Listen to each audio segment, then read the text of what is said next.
Peace Ballin' back with another video. And we got a little update on Marcus Morris' legal situation. We know he's in custody in Florida, but now we found out some details that I didn't have earlier.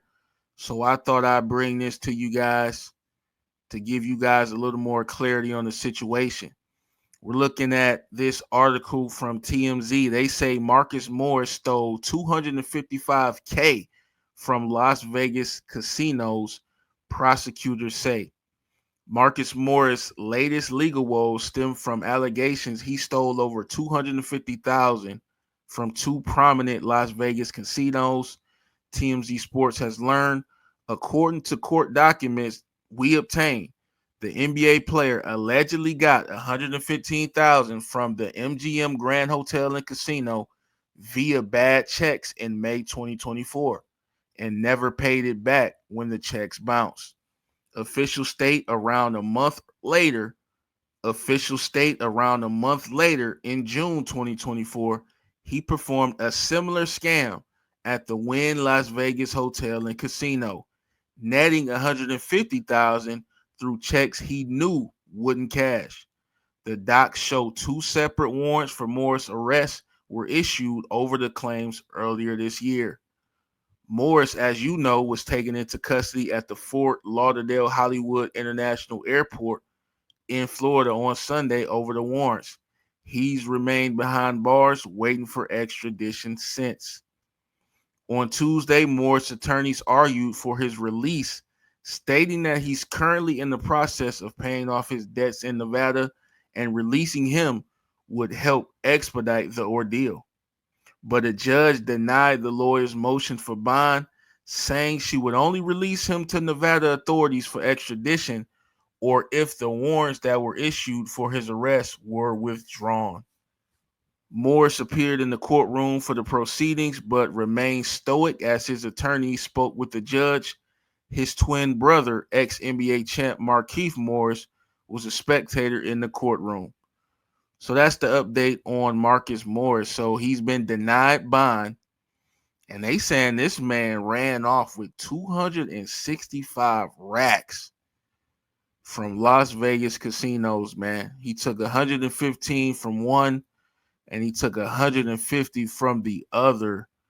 And in the clip I watched, it was stated that they had tried contacting him about the debt, tried getting it back multiple times. The requests were ignored, and so they went ahead and issued the warrants.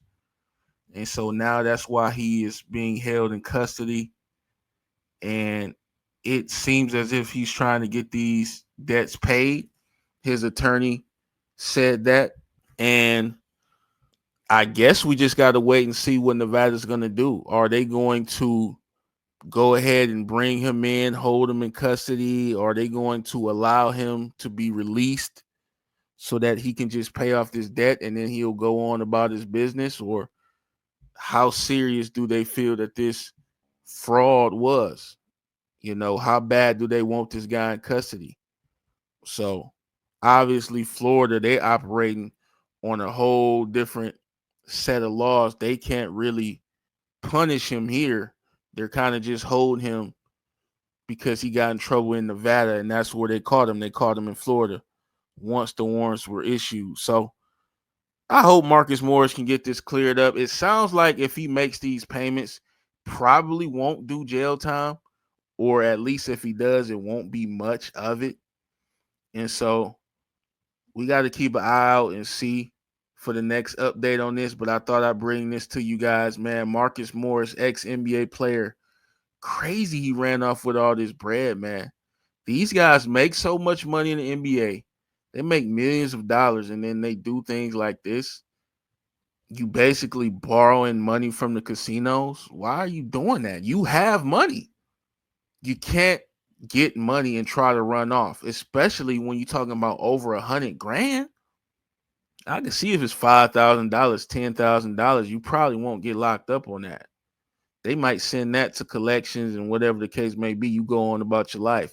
But when you're talking about over 100 racks and you a millionaire, they expect you to be able to pay that back, bro. You can't just ignore their requests to get that money back. And this is a slippery slope when you talk about gambling huge amounts of money. NBA players have to be careful with stuff like this. This is why most professional athletes go broke. They get into gambling, they get into spending all their money on women, they get into drug usage, they get into buying fancy cars, huge ass mansions they can't afford to pay the mortgage on or the rent on. The fashion, the expensive clothes, watches, and jewelry, they get into all this stuff, end up not being able to afford it because they didn't put it into their budget. They just bought it because they like, yo, I'm a millionaire, I could afford it. And then it comes back to bite them. But gambling is one of the most dangerous things you can do. You have to have the mindset to be able to tell yourself, no, if I don't have it, I ain't got it, bro. When you go to the casino, if you gamble, this is what you should do. Have a set amount in mind that you plan on gambling. Once that amount runs out and you got cooked and you took your L's and you lost all that money, you're done. Leave the casino. If you got enough mental strength, you can hang around and not gamble no more. But most of y'all can't do that. You can just sit around, have a drink, kick it with your people, have fun. You ain't got to sit up here and feel the need to gamble so much that you go and borrow money from the casino. And they probably tacked on interest on that shit too. So gambling is a slippery slope, man. And I would know. I like to gamble here and there. I do my little prize picks thing, I get in and I bet on a couple games every now and then. But I know my limit. I know my financial situation. Now, the tricky thing about people like Marcus Morris and all these other NBA players, ex-NBA players, they've made millions. So they just figure that they have it. They probably aren't using financial advisors anymore, things like that, since they're not playing anymore. And so they just go spending all willy-nilly. And this has come back to bite him now. He's in custody. Now we got to see what Nevada's going to be talking about. Are they going to want to stick this to him, or do they just want to get paid back and they'll release him? We'll see. But shout out to his twin brother, man. He's been there the whole way, tweeting on his behalf, and he's also showed up in court to support him. So, damn, Marcus, I hate that. 265,000, bro. You taking that from the casinos? Like, come on, bro. You probably had that if you manage your money right.